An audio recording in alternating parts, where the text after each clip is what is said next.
College London, and I'm speaking on behalf of Tavana e-Learning Institute for Iranian Civil Society. What is democracy? How does it work in practice? How does it grow and spread? And how do we go about measuring democratic performance? This is the first of 4 talks in which I will address these questions, discussing a form of government and social organisation that many across the world hold to be their defining fundamental value. I will be using a particular methodology called the State of Democracy Assessment Framework. This approach is promoted by the International Institute for Democracy and Electoral Assistance, based in Stockholm, Sweden. It is based on a technique first used by an organisation called Democratic Audit from my home country, the United Kingdom, for which I worked for a number of years. The State of Democracy Assessment Framework can be applied anywhere in the world, and assessments have taken place in 25 countries across 6 continents. In my 4th talk, I'm going to consider some of the practical issues, such as the structure of an assessment, how to go about conducting it, how to promote your work, and the ways in which it might make a difference. But before we come to that, I'm going to address some more general issues. In the 2nd talk, I will consider the different means by which democracy can be realised in practice, the different options for constructing a democratic system. Then in the 3rd, I will discuss the process of democratisation, how, where and why democracy has come about across the world, what drives democratisation and what hinders it. But I will start now by discussing the concept of democracy. What do we mean by it? Why do we think it is a good thing? What are the possible problems with it? How do we overcome these objections and ensure that it works effectively? Both the word and the concept democracy begin in ancient Greece, as many as 5 centuries before the point at which we date the birth of Jesus Christ. The word was an amalgam of 2 Greek words, demos meaning people and kratos meaning rule. Together they mean rule of the people. This basic description of democracy, rule of the people, is accepted today as it was more than 2,000 years ago. The Greek city-states that practiced democracy, along with their system itself, fell to foreign conquest. While the Romans, who ultimately vanquished them, also used some methods we might regard as having a democratic element, such as elected tribunes playing a part in government, it is not until midway through the 2nd European millennium that we can begin to detect the re-emergence of democracy in a changed, modern form. Nonetheless, some of the debates that took place about democracy in ancient Greece and some of the issues that arose remain familiar today. There was discussion of whether democracy was an appropriate and effective system at all. What environment and practices were most conducive to responsible group decision taking? What was the boundary between people rule and populist mob rule? What size polis or political community was most suited to meaningful democracy? And the idea of there being underlying principles and rules that democratic government should not impinge upon. Some had doubts about whether democracy was the best means for the making of informed decisions and risked more ignorant prejudices becoming predominant. They feared that democracy was a divisive system and it might leave those states that practiced it vulnerable to outside intervention. Therefore, while our understanding of democracy has changed in many ways since ancient times and will surely continue to develop in future, some debates seem eternal. That is important because it reminds us that talking about democracy, arguing even, is an important part of democracy itself. So democratic assessment, the subject of these 4 talks, is not just an act of examination, but is integral to the democratic system. By analysing democracy in a critical but constructive fashion, we help to realise it.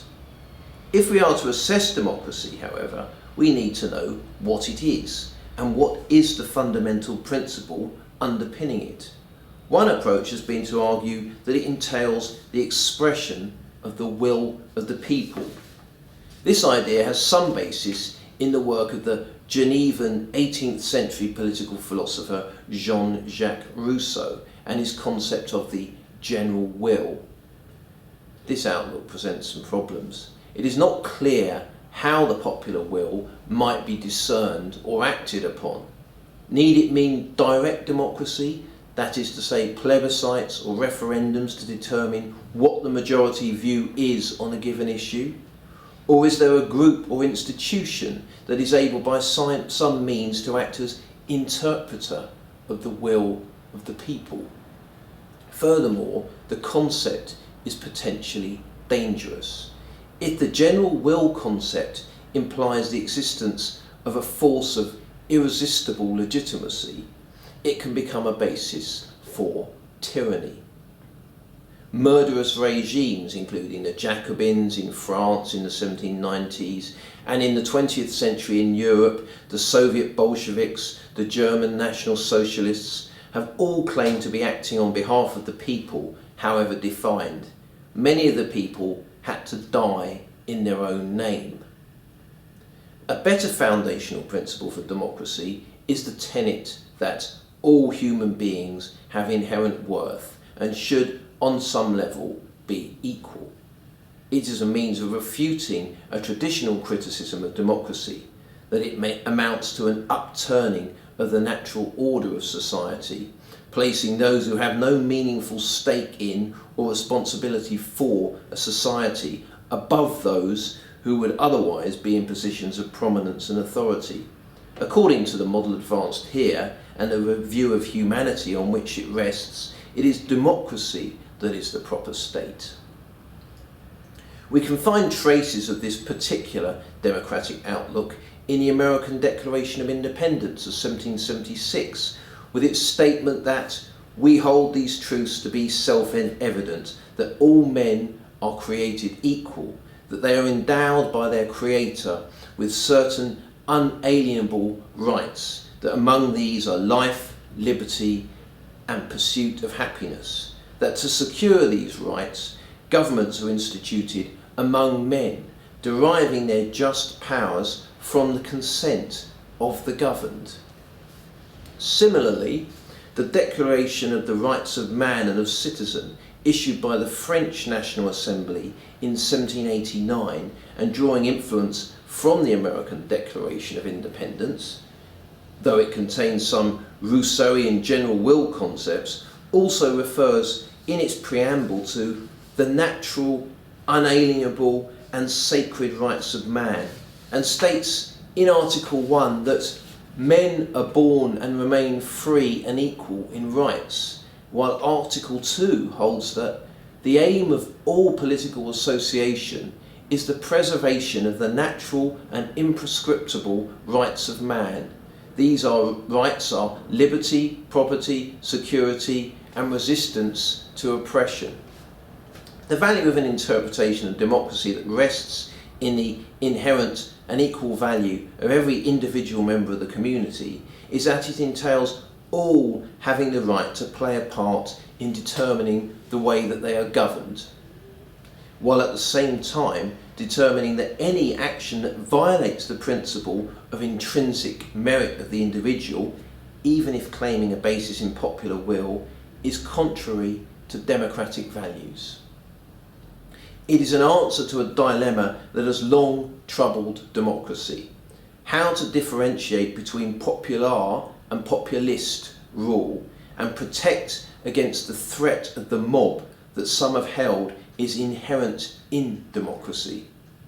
The political theorist Robert A. Dahl has argued that this idea of equal intrinsic worth, combined with the principle that individuals are generally better able than anyone else to make decisions for themselves, is sufficient to provide a basis for democracy. With this outlook in mind, the State of Democracy Assessment Framework deploys a two-pronged definition of democracy. It involves both popular control and political equality. It is this dual approach that runs throughout the assessment methodology, and the account I will now provide of some of the core aspects of democracy. Voting first. In the minds of many, the most important, even defining feature of democracy is voting. That is, the formal indication of support for a particular proposition, group, or individual. It is a means by which people can make decisions collectively, clearly a crucial feature of democracy. Certain key principles apply. Voting and the counting of votes must be free and fair. That is, it must take place without intimidation or coercion, in accordance with clear procedures, and not be subject to malpractice. It can take place in different contexts. It may involve all the members of a political community approving or rejecting a given course of action, that is, a plebiscite or referendum. Such a practice falls within the definition of direct or participatory democracy, since it involves members of the public as a whole taking a decision rather than individuals chosen by them to select a course of action on their behalf. I will discuss this latter approach, known as representative democracy, later on. From the specific point of view of voting, representative democracy involves the public electing individuals to public offices to take decisions on their behalf. Voting may also take place within public institutions, which may themselves be elected. For instance, legislatures may vote on whether to pass particular laws. There's an important point to appreciate here.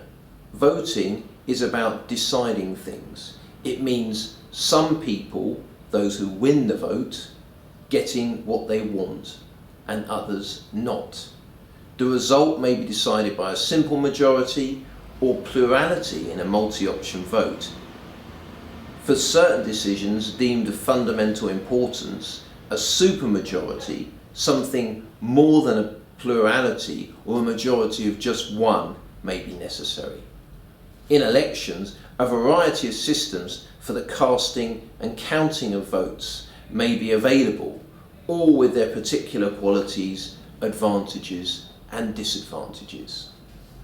But whatever the particular arrangements, if democracy is to work, it is necessary that those who lose the vote accept the result as legitimate. That is, fair and in accordance with accepted democratic principles. If they do not accept it, democracy may be undermined. An associated threat comes if one particular group has an inbuilt numerical advantage that enables it consistently to be the winner in votes, and that it deploys this position to the detriment of another group that becomes a sustained loser, to the point that this losing group effectively becomes excluded from the benefits of the democratic system and may detach from the system.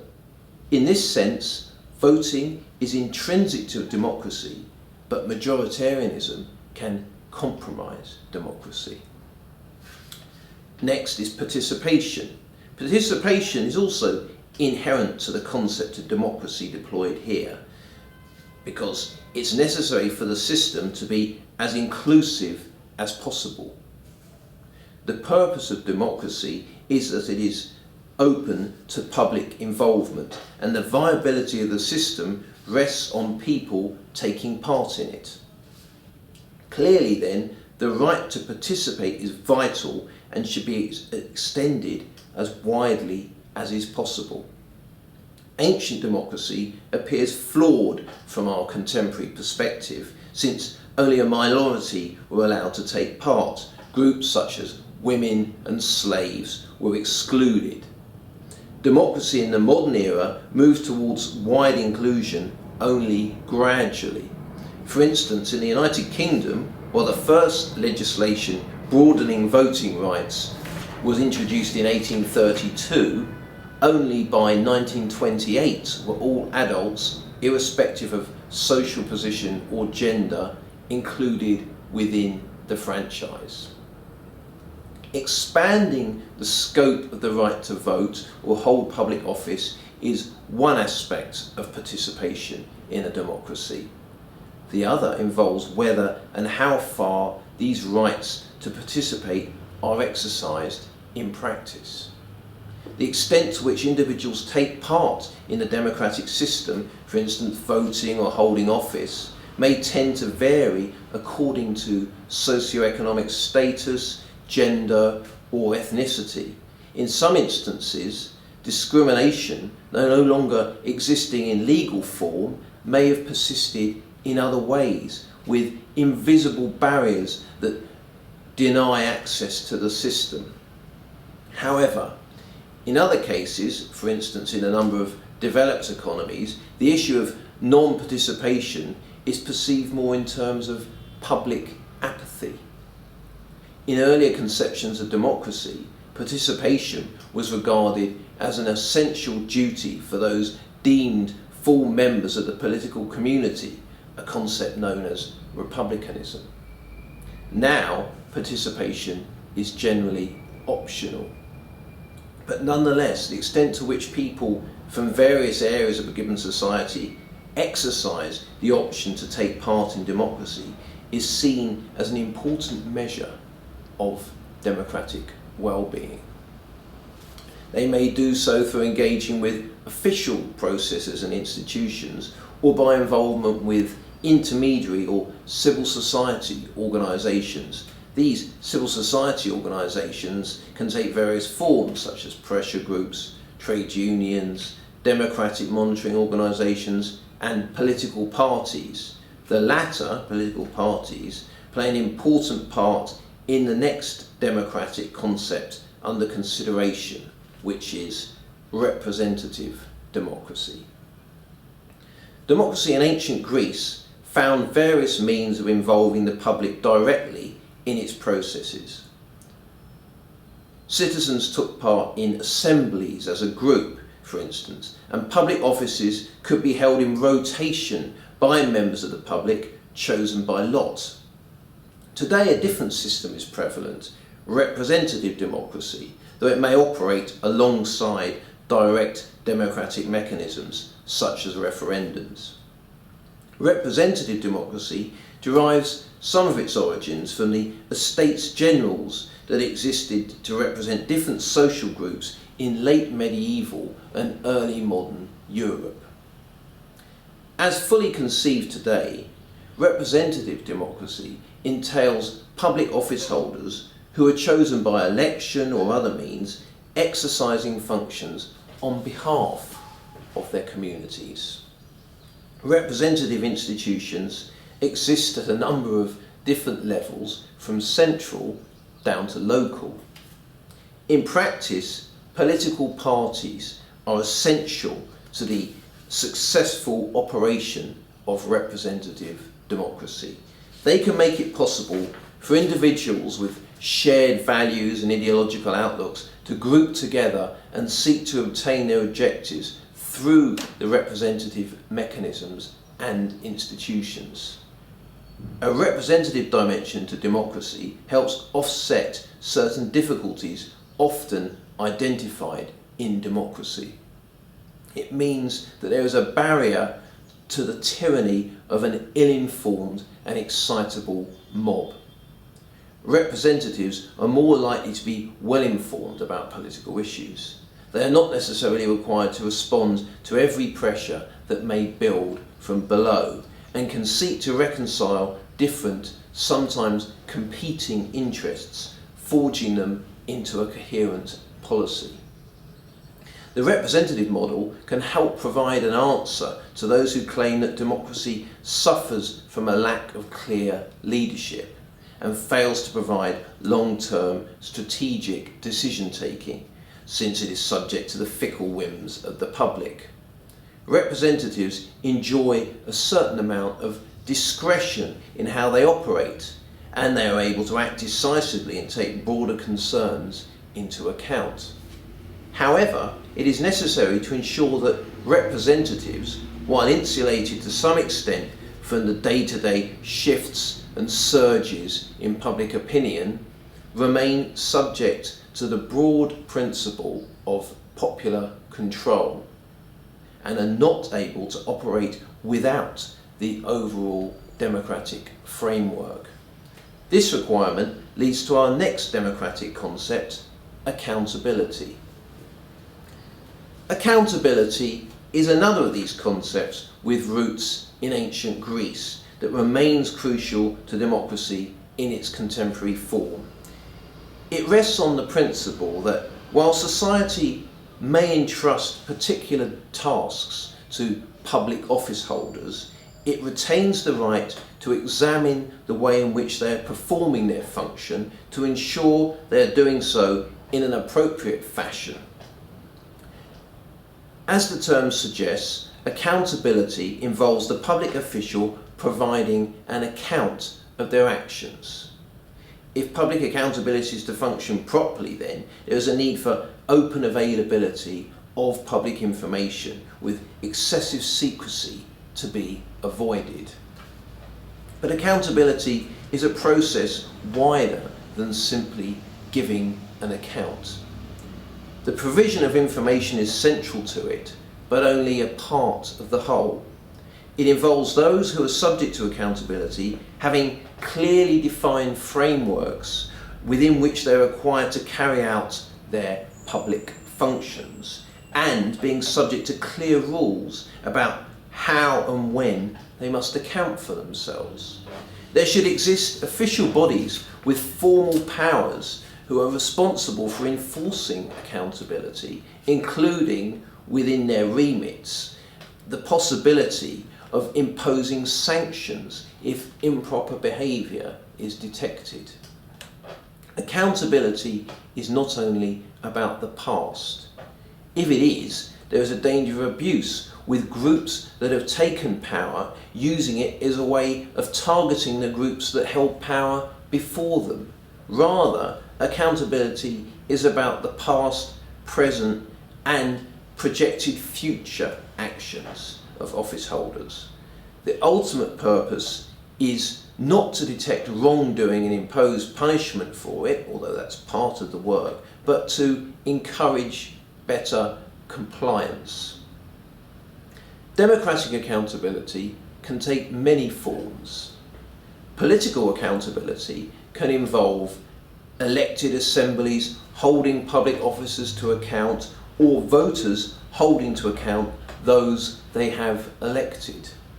Financial accountability involves ensuring that public agencies spend money provided to them in the way that they're supposed to, in compliance with legal rules and other norms, and sometimes it involves ensuring that value for money has been achieved. With legal accountability, public officials can be assessed for their compliance with the law, with the courts playing an adjudicatory role.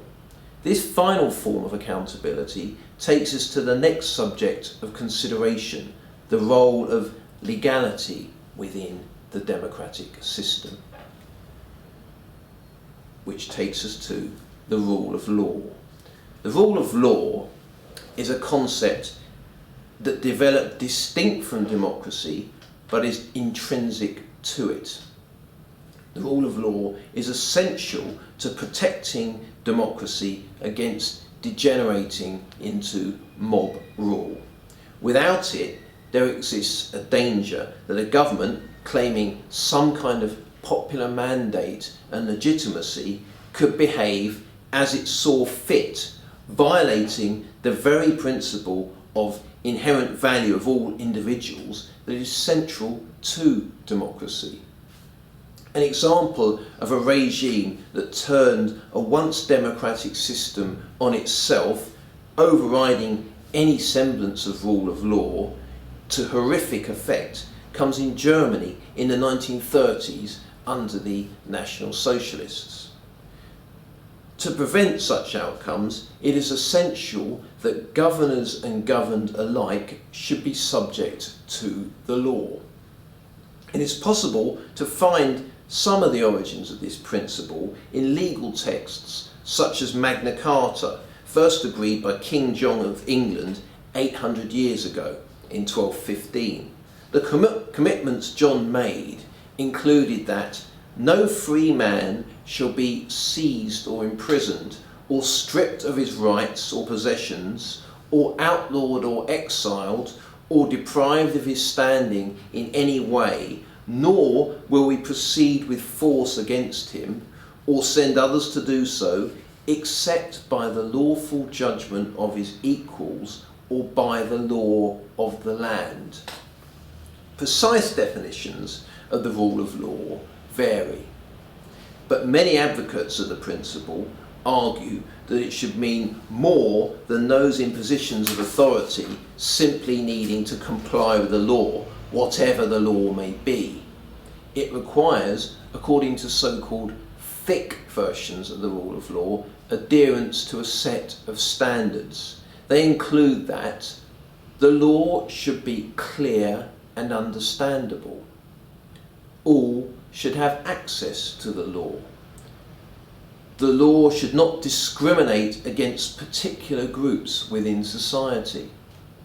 An independent judiciary should exist to uphold the rule of law and be able to review the legality of the actions of public authorities. Lawmaking should take place in an inclusive fashion, in other words, in accordance with core democratic principles. It should not be subject to arbitrary change. The rule of law can actually extend further still to take in another concept key to democracy, which we consider next: human rights. Robust protection for human rights is essential to democracy.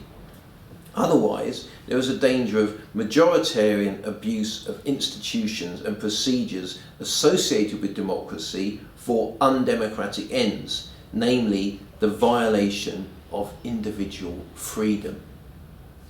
The definition of democracy proposed here rests on the concept of the intrinsic worth of every human being, the same premise from which human rights arise.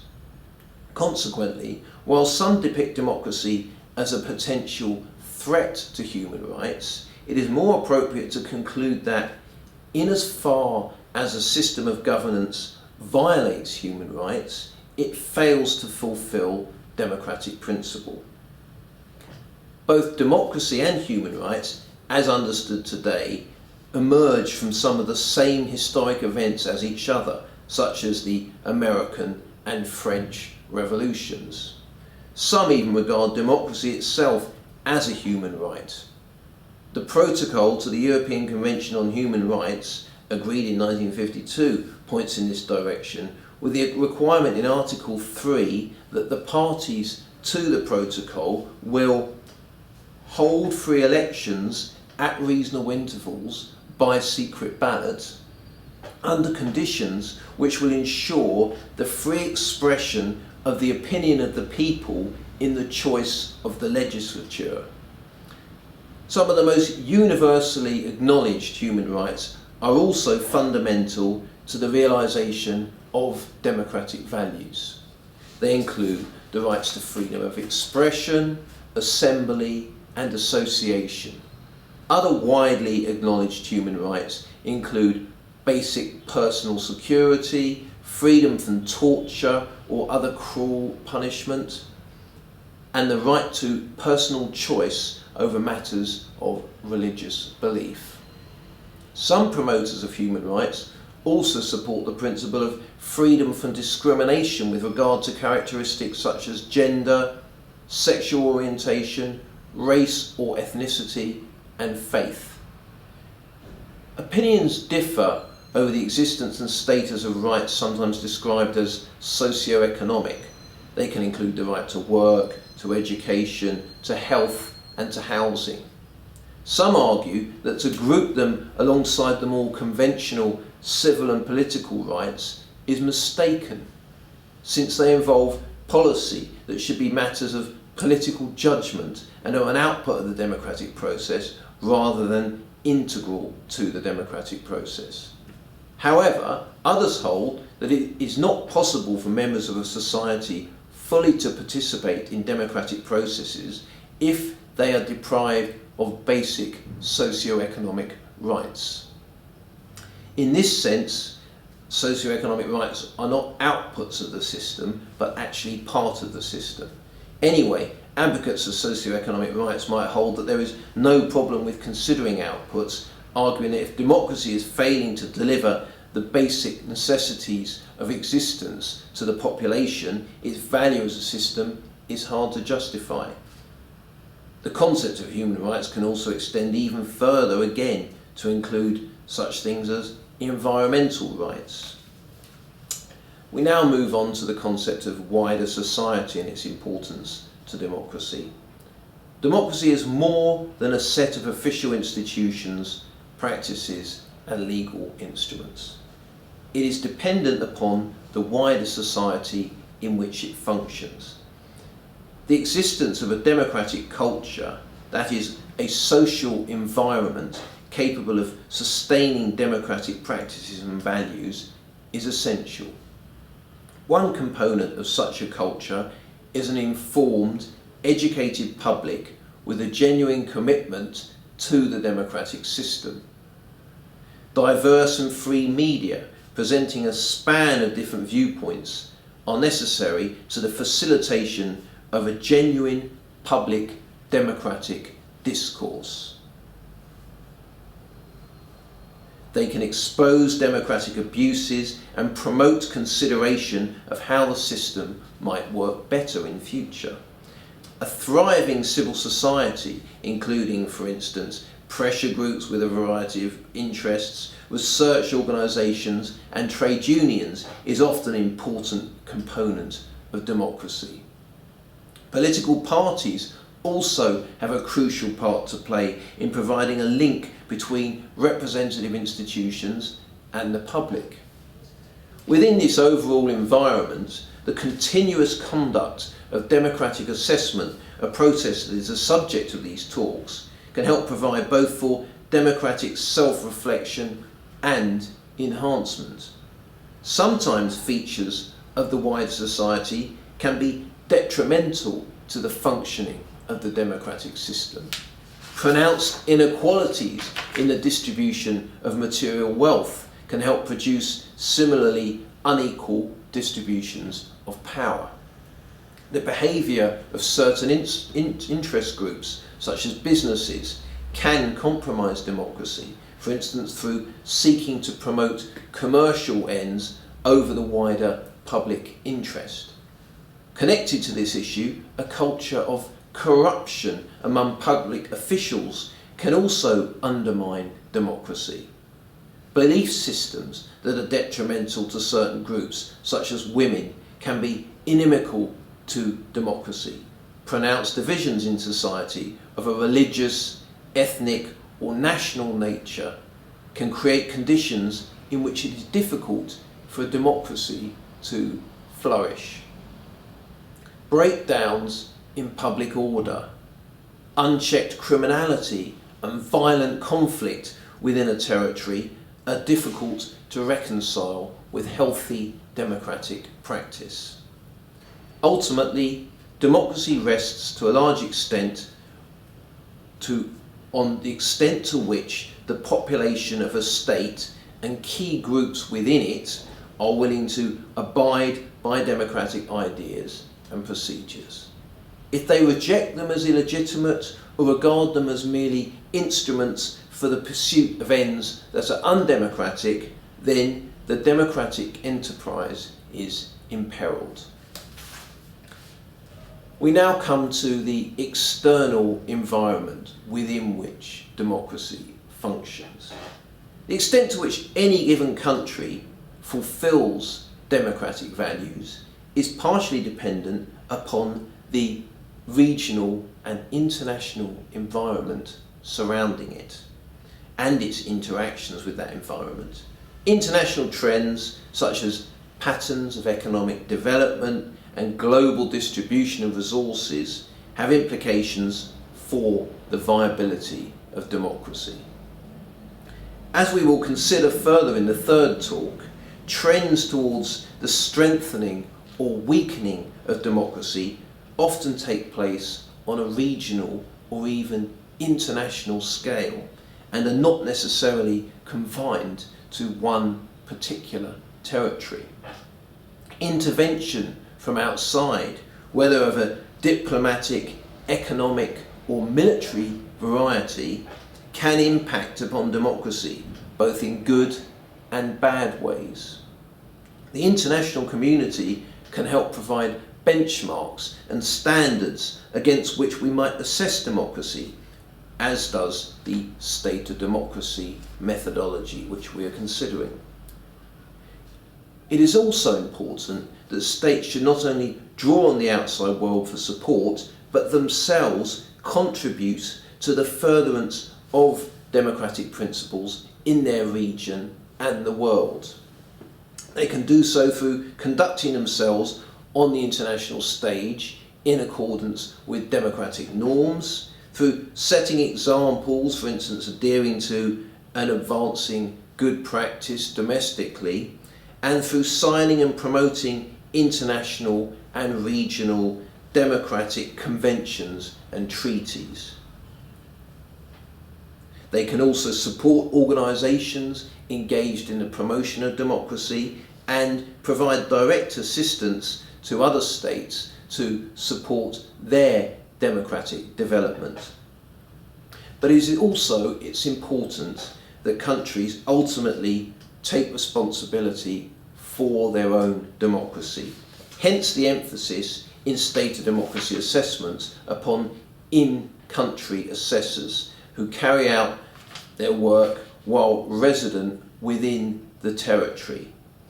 Democracy is a universal principle, but this very universality involves its ability to express itself in different ways across a multiplicity of geographical, cultural and political environments. The historic rise of the idea and the practical realisation of democracy demonstrates the strength of this model of purposeful fluidity. In the next talk, I will consider the different concrete ways in which democracy can manifest itself. Thank you.